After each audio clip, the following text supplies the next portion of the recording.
Good afternoon, everyone. So they just played Beyonce.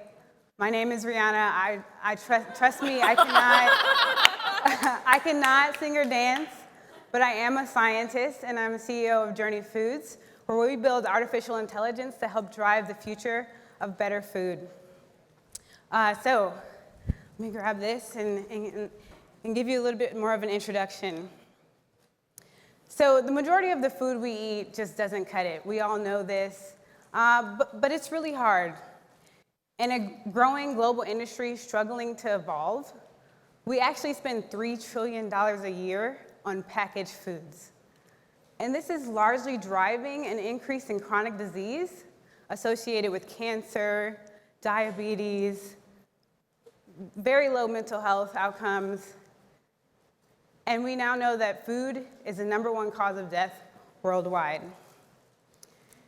And the companies behind the food that we consume every single day are largely driven behind antiquated systems and capitalism. Unfortunately, the driver of some of the biggest social failures we have today. And these antiquated systems and the accompanying technology behind them have presented tons of bottlenecks.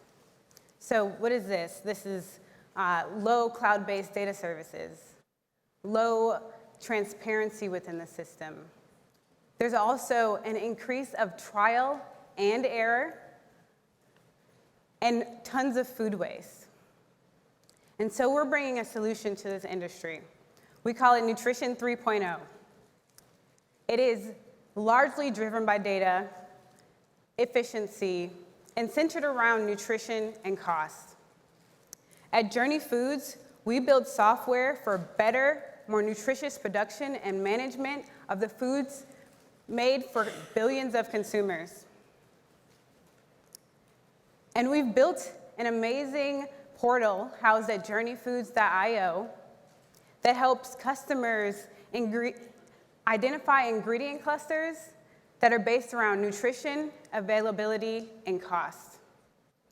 To date, we have about 20 million insights that help them identify better combinations for food and lower ingredient times that save them time and money.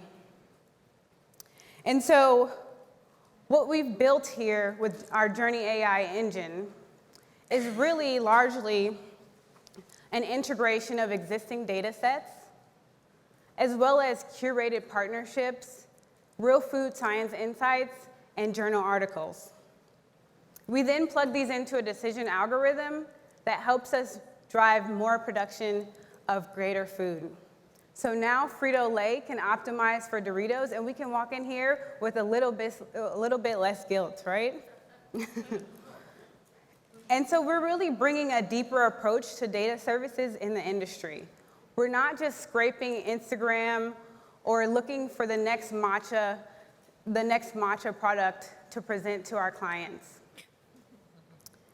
And when we think about the competitive ecosystem, we're taking a focus on nutrition and deeper learning. We really believe that we're at a revolution when it comes to food, at the intersection of health and affordability. And so we don't have to compromise any more product quality for profits. We can get to that point much sooner. The time is now. We're driven by a SaaS model where we charge our customers anywhere from $400 to $6,000 a month. But we have a smaller set of revenue that's driven by our Journey Bites. We call it edible training data. Very delicious items that have been on sale for over 6 months. And as I said, this market is very large, and it's around $3 trillion, $288 billion spent every year on IT. We are driving about $27 a month on average for our customers, with many large partnerships with tech companies that are selling our products in their offices. Many units manufactures about 35,000 and almost 400,000 in revenue. And a great team of scientists. Myself, a background at Google, Beyond Meat, a team of food scientists with iconic American brands.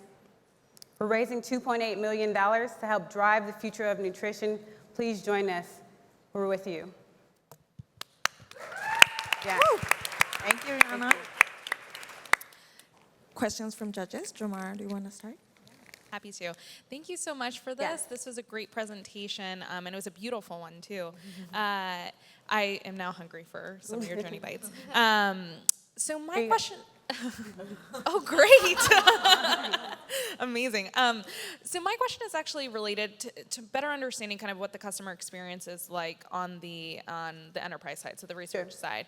So and help me understand what it's like. So if I'm Frito-Lay and I have a bag of chips and I want to optimize that, how are you gathering data? How do I work with you to make sure I'm gathering that? And what's the deliverable at the end of the day? So we're first starting at the ingredient level, where we're looking for alternative ingredients that may be around additives or sugars or additional flavors. And we're scanning through existing product lines, but we're also taking in data sets that our food scientists on our team and with our partners are building, and we're combining those to make more of a recommendation engine. And so right now we have over 20 million data points, several 100,000 food ingredients and products that we've integrated through either APIs, large data sets from companies like Walmart or Amazon. And then we're adding in on a daily basis real scans of public nutrition or scholarly articles that help us understand food at a deeper level. Yeah, thanks. Great. Likewise, great presentation as well. Would love to get a better sense of kind of your overall pipeline and Sure. Kind of who are they, size. Are there any kind of categories? If is it plant-based? Is it your big Procter and Gamble's of the world? No, good question. So we sell our products with these partners, and in terms of our customers, we have 15 pilot customers right now. One of them is the largest snack company in the world. We only focus on packaged foods, and we're not doing any dairy or meat. So those are how we're excluding our initial, within our initial data sets and our initial target market. We do not know if we're going to be a better service right now for smaller companies. Our smaller set of companies are in the lower hundreds of thousands in yearly revenue, and the largest is much higher in a public company. Obviously, public companies can pay better and have a lot more issues to solve because smaller companies are coming for them with consumer preferences and able to create products with more flexibility. And so we're looking to solve the issues kind of industry-wide, but I think more of our customers are going to come from the larger side. Yeah. And then in terms of kind of overall growth, do you see this as kind of an initial wedge that you'd kind of upsell kind of further products, or do you kind of continue to see that you'd go after kind of the long tail of food providers? So we're going to stay in food. Our name is Journey Foods. We believe that we can kind of start adding in additional features and data sets. Like we're going to have more dynamic cost reporting and availability so that they can make better decisions seasonally or as demand changes. We're also going to integrate more information around supply chain availability so that if we do recommend ingredients or a recipe cluster, they can go out and actually sell it, commercialize it. Yeah. Awesome. Thank you. Thanks. Rihanna, in the presence of greatness, hello. This is really exciting. Congratulations on all the success so far in the pilot traction. Thank you. As a consumer and as a very keto person right now, I'm taking a harder look at the ingredients that are in my food to try to stay on track with my diet. And like constantly looking at labels and very into it, how are the recommendations delivered to the consumers right now? So actually, if you look at this slide,